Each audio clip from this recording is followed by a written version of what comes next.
proficiency hadlang daw sa pagkuha ng trabaho ayon naman sa ilang Pinoy. Ito ang balita ni Oliver Juan.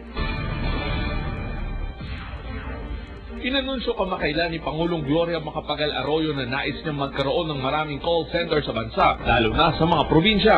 Inatasan ni Pangulong Arroyo ang Commission on Information and Communications Technology na magsagawa ng pag-aaral sa bawat probinsya at alamin ang pangangailangan nilang panteknolohiya upang maging communication technology enabled.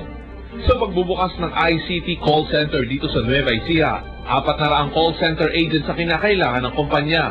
At ang pangunahing requirement ay ang pagiging fluent sa pagsasalita ng Ingles. This is not that easy, they said. Pero I think so.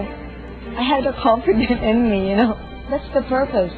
That's why you have to be very brave and confident with your words. Ito'y may tuturing ng malaking oportunidad para sa mga Nueva Eciano, lalo na't nag-aalok ito ng malaking pasahod sa mga matatanggap na aplikante. Subalit sa ginawang pagsisiyasat ng UNTV, isa lamang sa 12 aplikante ang nakapapasa dahil karamihan ay bumabagsak sa pagsasalita ng Ingles. I'm very patient, especially sa customers. I'm insomnia.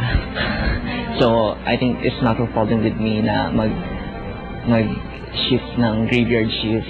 English proficiency ang nagiging hadlang para sa ilan nating kababayan upang makamit ang mga trabahong may malaking pasahod.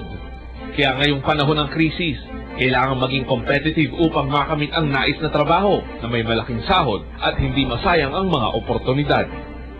Kasama si Grace Doc Tolero at ang Nueva Ecija News Team, Oliver Juan para sa UNTV News Worldwide at ito ang balita.